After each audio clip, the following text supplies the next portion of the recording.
Hey, what's up guys? Back again with another video in the Spigot series.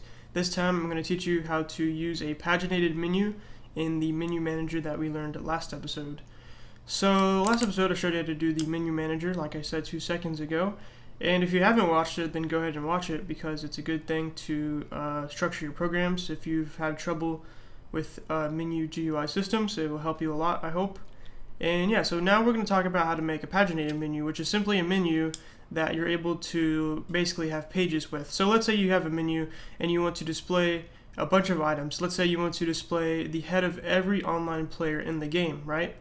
So that means that, let's say that, well, the highest inventory that we can have in a Minecraft GUI is 54, right? That's the highest number of slots that we can have, right? So if we have more than 54 players, right, we're going to need more than one inventories to represent all of those heads or items, whatever, right? So it would be cool if we can have a page system so we can click left or right to traverse the page system to see the different heads that we display for each player, right? So let me show you an example of this plugin I have. Alright, so now I'm going to show you an example of a paginated menu on one of my plugins. So Quartermaster, I'm sure you know this plugin if you saw my other episodes. So let me show you. So /qm manage, and we can see every single lock that we have, right? So I have a lock here, a hopper lock that was just created a second ago, and we have it in this little thingy here. So it's like a little window, and then we have a left button and a right button, and then we can close the menu, right? So it's pretty simple. So if we click left, it says you are already on the first page. If we click right, nothing happens because there is only one item. There's no need to go to a second page, right? So if we fill this up, we can see how we can automatically go to the next page if we have enough items that fills all of these slots. So let me go ahead and add all those items, and I'll be right back. Alright, so I just need to add 2 more locks or 3 more locks, and then we should have a second page to display our locks on. Oops. So lock, lock, and the last one for the third, and lock. So let's try doing QM manage. Click left, and it says you're on the first page. Click right, and now it takes us to the second page and displays the lock that we added. So now we can either go to the first page or the second page, right? And if we add more locks and it fills up the second page, it will allow us to go to the third page, and so on, right? So it's a really nice system so that we can easily display a bunch of items in one inventory and then just, you know, scroll through basically. It's really cool. So that's very helpful for certain circumstances. So now we're going to make our own paginated menu, and let's get started. Oh, by the way, I have the code for the menu manager GitLab repository in the description below, so make sure you click the link and then check this out. This will be all of the code for what we're going to be coding this episode. So if you ever need to, you know, add a paginated menu or a regular menu system to your plugin, then you can check out this repository and then copy the code as needed. So we've done most of the work, like I said, but now we're going to make a new type of menu, a paginated menu, as you can see here, which is an extension of the regular menu that we worked with last episode, except that it's going to have a few things that are going to make it different from a regular menu. It's going to have some specialized functionality, okay? So then we're going to make a kill menu, so you get to choose what player you want to kill, and then we'll add a kill confirm menu so you can confirm what player you want to murder. Alright, let's get started here. So I have the project from last episode. So we can go ahead and make our paginated menu, so new class, and we're going to call this paginated menu. And what we want to do is extend the regular menu, because a paginated menu is still a menu, right? So we just want to inherit all of that, all those properties, and then build upon it. So what we need to do is implement the methods. Well, actually, we don't need to. So if we're going to make this an abstract class, that will make it so that we don't have to override the methods from menu. So public abstract class, and then now we can define our own functionality. So what does a paginated menu have that a regular menu not have, right? So a paginated menu, you need to keep track of a few things. So protected integer page is going to represent the page that you're on, obviously. So since we're a programmer, we're going to start at page 0, just the index of the page.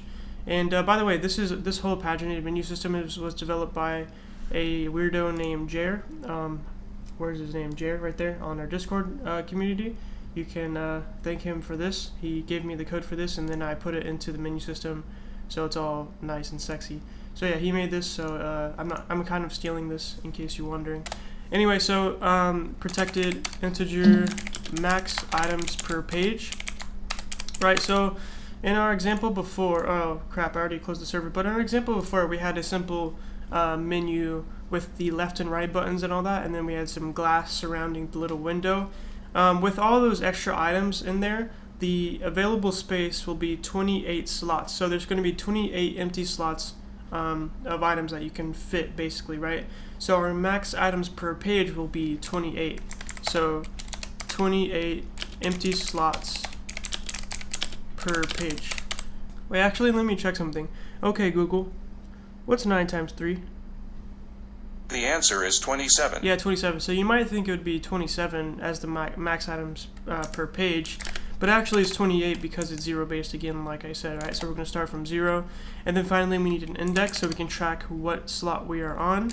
So protected integer index is equal to 0, so it's going to be 0 by default, but we can increase that as needed, obviously, once we add more items. So like I said, this is going to represent the item, the slot of the item that we're on. So let's say we have 3 items in our inventory. That would be index number 2, right? Starting at 0, of course, right? So that's easy peasy. So what we need to do also is, of course, overload the constructor from menu and just match it with the super constructor. So that's easy peasy. And now we can start adding some extra functionality. I'm actually just going to copy this one because it's kind of a pain to type out. It's better just to explain it. So what this is basically just a method here that's very helpful. It just places all the buttons in the glass. So it's going to place the left and right buttons, it's going to place the back button, the close button as you would call it, and then it's also going to place all of the glass. And we're doing super.filler glass, but we haven't put that anywhere yet. So let's go back to our menu here and define what filler glass is. So we could just do that up here, that's fine. So protected item stack filler glass is equal to new item stack, and that would be a material of gray stained glass pane. There we go. And so this will be just the thing that we put around the menu, just as like a border type thing. And so now we can go back to our paginated menu, and then it is able to now call super.filler glass because it's an inherited, because it's protected, right? So yeah, that's what that's going to do. It's just going to place that surrounding little border that I showed you a second ago. And that's actually all we really need for a paginated menu. This is enough. So now we can go ahead and implement or define a paginated menu in our plugin system thingy. So new Java class, and we're going to make a simple menu that allows you to choose a player to kill. Alright, so we'll call this kill player menu. And this is going to extend not menu, but paginated menu, which also is inheriting everything from menu. So this is a menu just like we worked with last time, except that it also inherits everything that we literally just defined within paginated menu. So it's just some simple inheritance. So yeah, so now we can implement all of that crap. So let's say return choose player to kill, and we'll set that to 54 slots. And so this is kind of the tricky part. I'm pretty much just going to copy a lot of this, but what we need to do now is basically list all of the items that we want to loop through all of the items that we want to place into the menu, figure out what page it's going to be on, and if it goes over a page, one page, which is going to be 28, right, then we want to basically not place it, and then you'll see. So let me just copy this. I'm going to copy this right here directly from the GitHub or the GitLab repository, and I'll paste it like that. Okay, so this looks pretty complicated, but it's not too complicated. What this is here, we can pretty much just get rid of all of this. We don't need this. And this is the important part. This is the special loop that we're going to use to loop through each item and then place it into the inventory as needed. Okay, so it's basically going to figure out what page we're on and then place the item, you know, depending on what page we're on, right? Because if we're on page 2, we don't want to place the items from page 1. We only want to place the items from page 2. So that's how it's going to figure out the index here. But anyway, so before we do that, let's figure out, we need to get all of the items that we're going to be placing, right? So we're going to be listing all of the players that are on the server so we can kill them. So let's get all of the players, okay? So we'll do, what is it, bucket.getServer, bucket.getServer.getOnlinePlayers, And as you can see, get online players returns a collection that extends, or has players in it.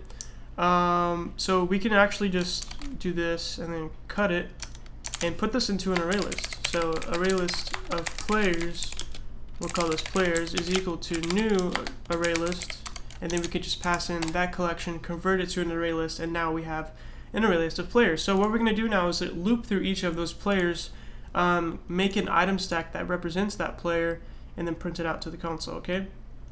And then for get items per page, we can just do super.max items per page, pretty much.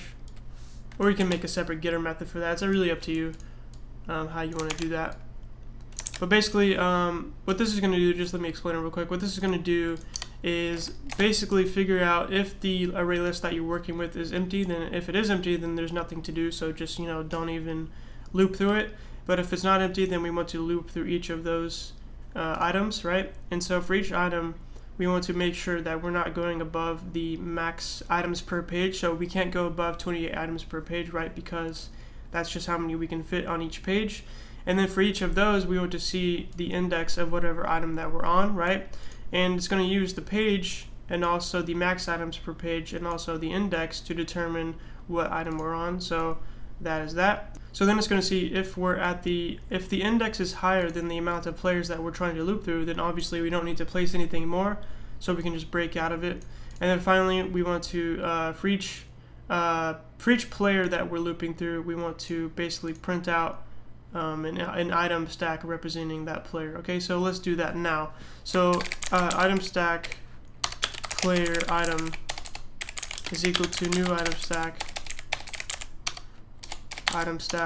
material.player head. So we just use a player head to represent each player, and so we'll make a item meta for that. So player meta is equal to player item dot get meta player meta dot set display name track color dot red. And now what we want to do is figure out the display name of the player, right? So we can get that from the array list now. So we'll do players dot get I, and then dot get display name, and that should shut the fuck up. Okay, so now with that we just wait. What's the problem here? Get display name. That's the lore. We don't want to set the lore. We want to just set the display name. So that's going to set the display name of the item. So after that, we want to then add the item. That's pretty much it for that. We want to add the item to the inventory after setting the meta, of course. So let's set the meta. So player item dot set item meta player meta, and then inventory dot add item what's it called, player item, just like that. So that should do what we need it to do. It's going to okay, so let me just explain this one more time. I know it's a little complicated, so you might not understand, but it's basically just a magical set of if statements and for loops that allows you to place each item in the page correctly. But let me see what we can do here.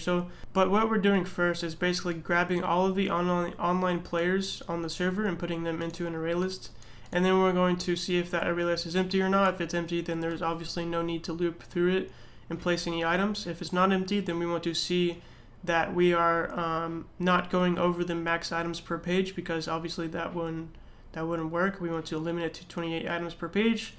And then also we want to make sure that we are grabbing the right items for the right page. So that's what we're doing with the index here.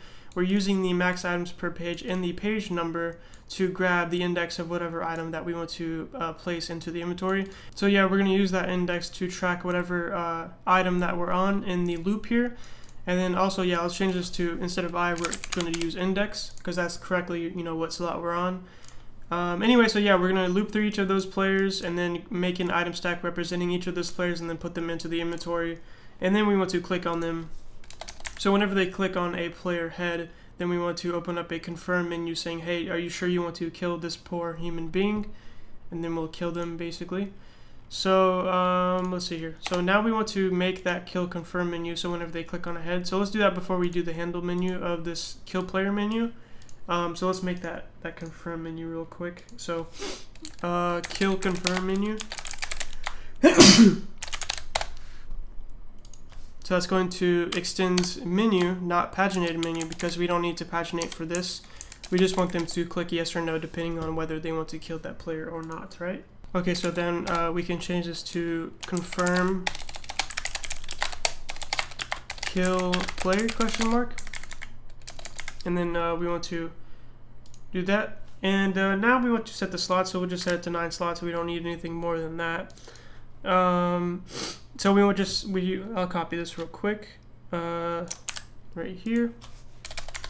Okay, there we go. So what this is going to do is basically just put in yes and a no button into our inventory, and then they can click yes or no depending on whether they want to kill that player or not, right? So now let's handle this, right? So we're just going to make a switch statement like we always do. So switch.e.getCurrentItem.getType, get type, and then we can our cases can be each material, and we're only going to be working with one material in this case, aren't we? Or actually two. We're going to be working with the emerald or the barrier, representing yes or no, right? So emerald, if they click emerald, that means they want to kill the player, and then we kill the player. But the question you may be asking is, how do we get the player that we want to kill, or how do we pass the player from this menu to this confirm menu after they click on the head, right? So that's where our player menu utility comes into play. So how do we easily pass information? We can store this in the player menu utility. So let's make a variable for it. This is a great example. So private, we're going to store the UUID of the player because that's much easier. So private UUID, actually, I mean, it doesn't really actually matter what you store. We'll just store player, I mean, just for simplicity. It doesn't really matter. And we're going to call this the player to kill. Player to kill. And the purpose of this variable here is going to be to pass the player that we clicked on from this menu, after they click on it, to the confirm menu, and then we can grab that player from the player menu utility and then kill them once they press the emerald or yes, right? So let's go back here. So let's make a getter and a setter for these, for that variable that we just created. So getter and setter, and boom. So now we can set it and get it. So where do we want to set it? Obviously, let's go to our kill player menu, and we want to set it once they click on a player head, right? So let's try that. So let's make our switch statement here. So switch.e.getCurrentItem.getType, and then our case is going to be player head. All right. So what you may be wondering now is, how can we transfer the how can we get the player by clicking on the player head, right? How do we know how to get the player object from that head? So for example, in our player menu utility, we just created the player to kill player object that we're going to be passing along to the kill confirm menu.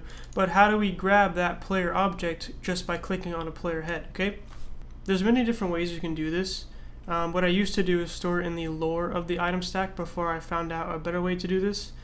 Storing it in the lore actually works, but I mean, it's kind of a stupid way to do it if you don't really want to display something in the lore that you don't want to be there. An easier way to do it is by storing a primitive data type into the item stack item itself, and you can do that with something called a persistent data container.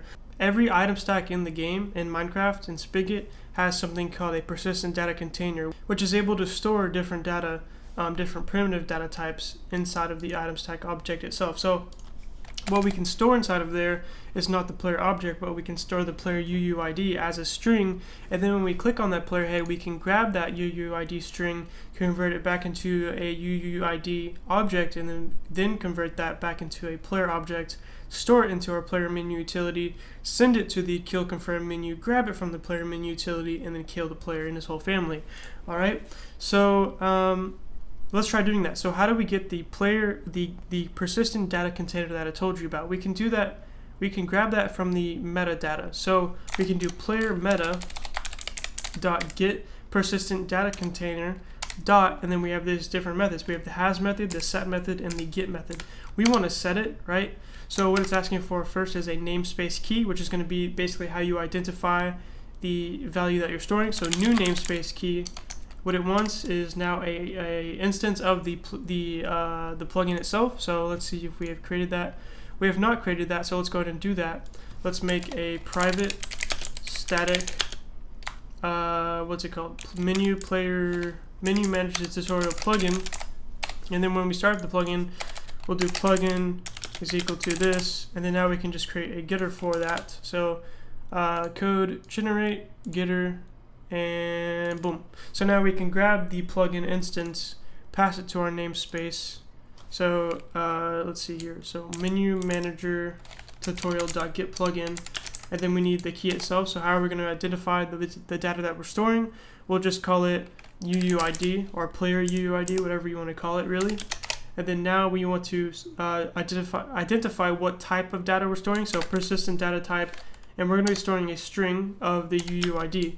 And then finally we want to store that string itself. So UUID, or actually we want to do players.get index.get unique id.toString, and that's going to take the string and then store it in the persistent data container for us, which is pretty cool.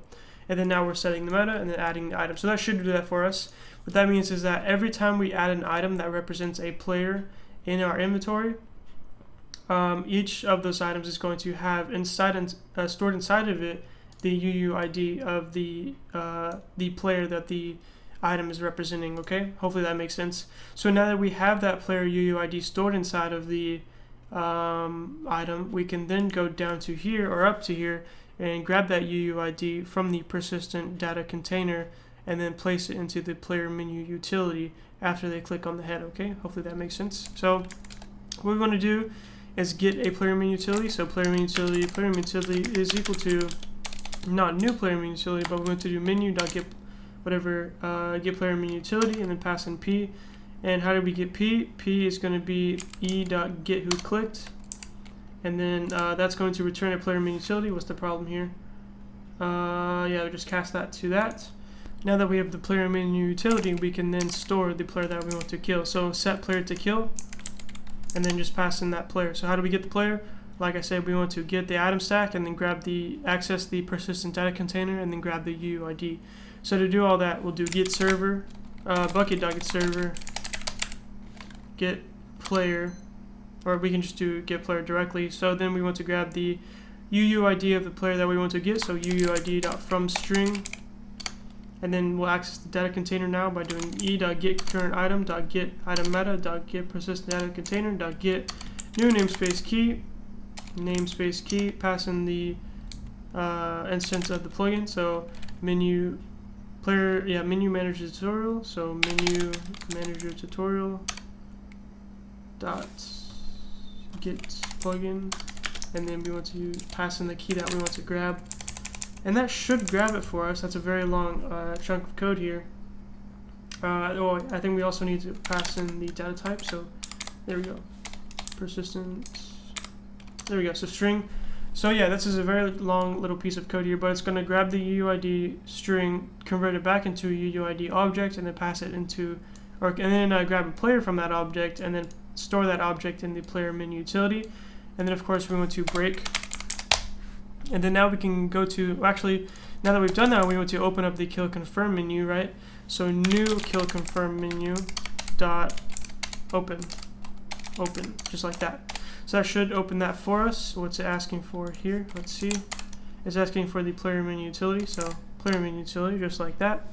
And now we can go to our kill confirm menu. Whenever they click on the emerald, that means they want to kill the player. So what we can do now is do, we want to get the player that they want to kill. So player target rather is equal to, let's import player is equal to e.get, or actually we want to do super.playerMenuUtility.get player to kill. And now that we have the player that we want to kill, we can do target.setHealth 0.0 and say to the player who clicked it, we want to say we have killed it, and then break.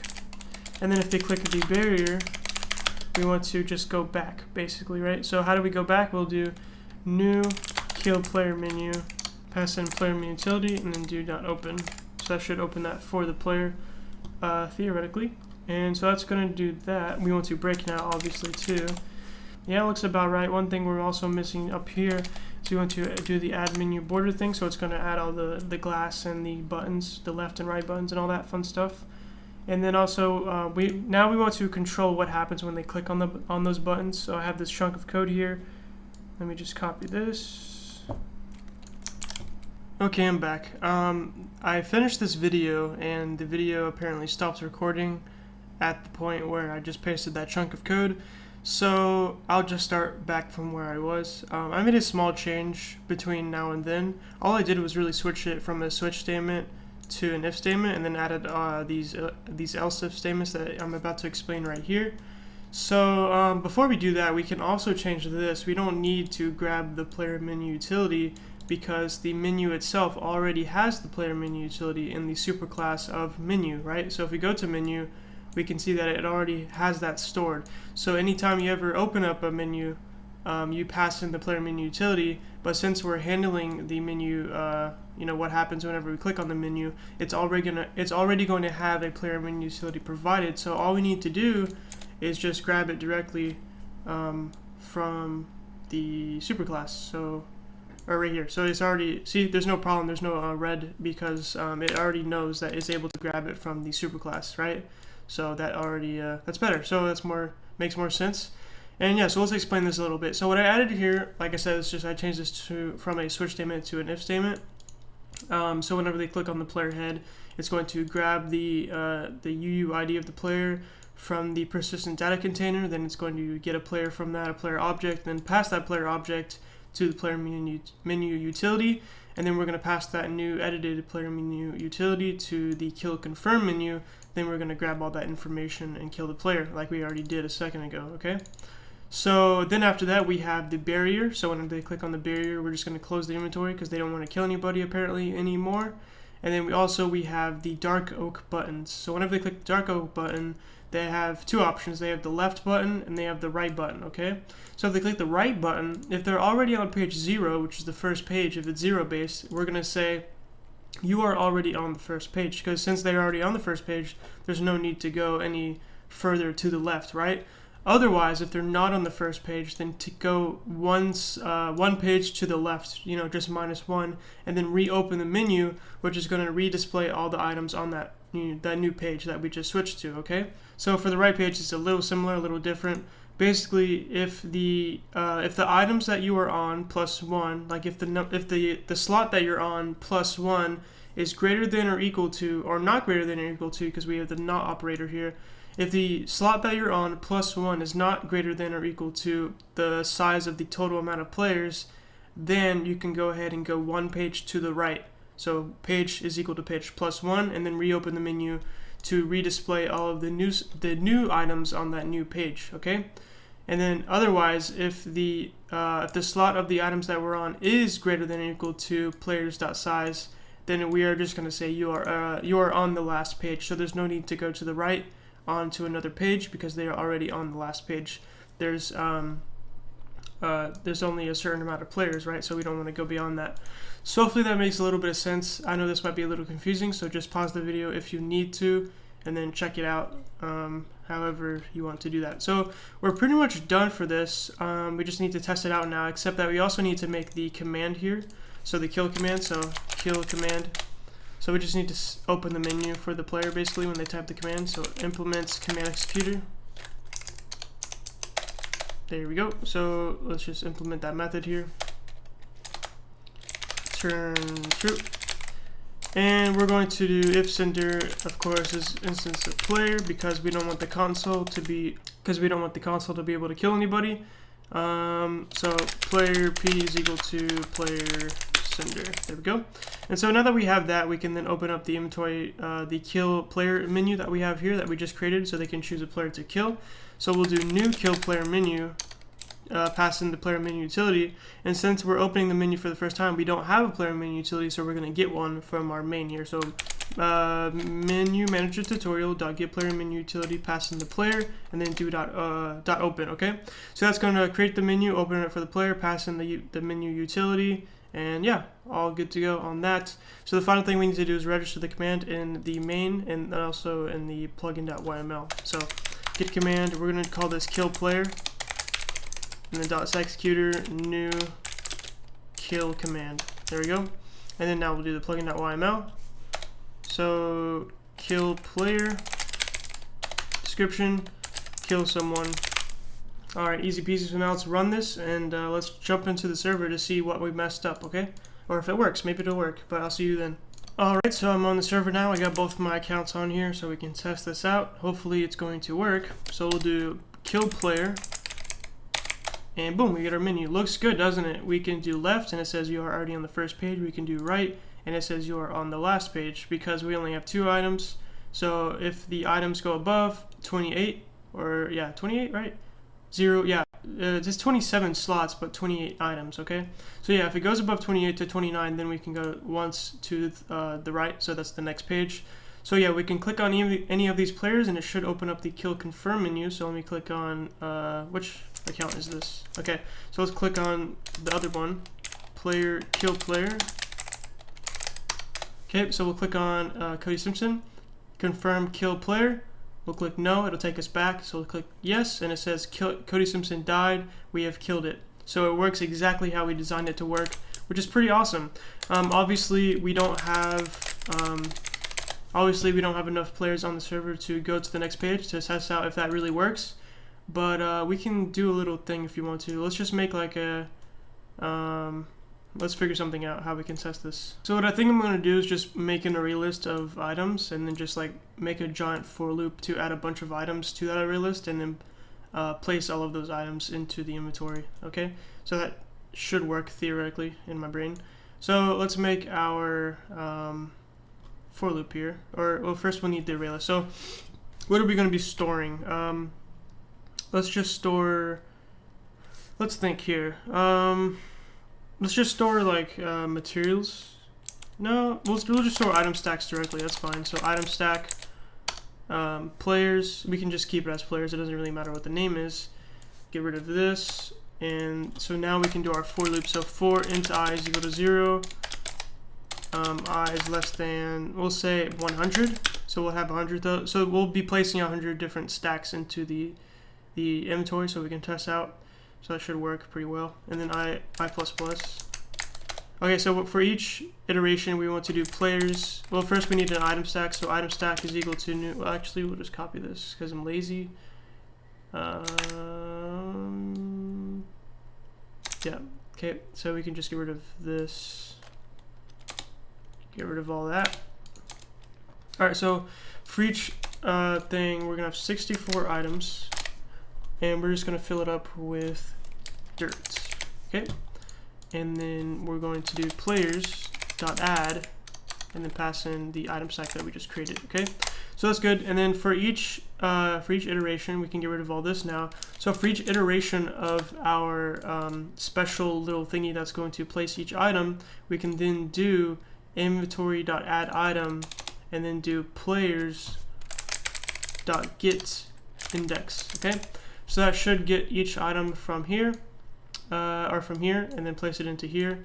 But one more thing, we need to go back up to here and then process them basically. So if they click left or right, we need to be able to do all that processing. So we'll just cut that, and we'll just do this. Keep in mind, this is just for example's sake, of course, so I can prove to you that the pagination actually works. So don't worry about if you're like, what the hell are you doing? Don't worry about it. So that should be good. So let's run this now, and let's go into the server to see if it works. Alright, so I'm back on the server. Let's test it out. So player, kill player, and it, oh, there we go. So we get all our dirt. So if we click left, it says you're already on the first page. We can click right. I think we're on, yeah, I think it took us to a new page. Yeah, it does. Okay, cool. So obviously it doesn't look like it's changing pages because, you know, it's all the same items, but if you keep clicking, it takes you to the last page, and then when you're on the last page, it says you are on the last page. So that's really cool, as you can imagine. So yeah, this is how pagination works for my menu system. Like I said, I'll have all the code for this in the GitLab repository, so you can check it out and copy the code like I pretty much did.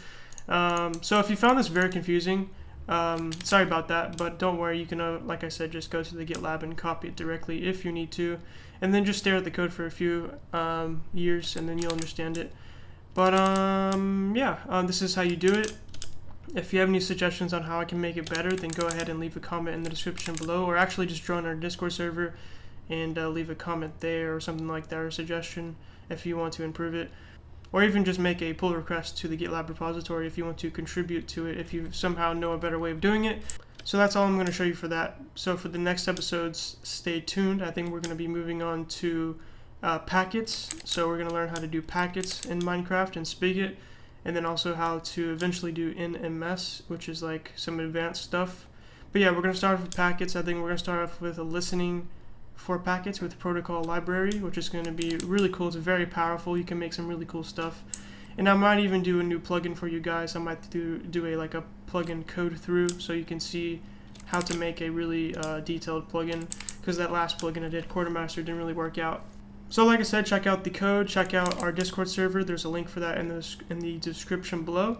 But also, if you click the join button below this video, you can join this channel as a member for as low as 99 cents a month, and you can cancel at any time if you want to. So if you want to support this channel, if you like my videos, if you found them helpful, if you want to help me not be homeless, you can support me if you want to, but you don't have to, of course. And you get some cool perks if you do that. So you can, get a shout out in the video like you see on the screen right now. You can also get a really cool rank on my Discord server, like right here. So stuff like that. And you'll also get early access to these videos. So if you want to see the videos ahead of time of everyone else, then you can go ahead and join for, like I said, as low as 99 cents a month. Okay, so check that out if you want to. And that's about it. So if you like this video, leave a like. If you want to see more, subscribe. And peace.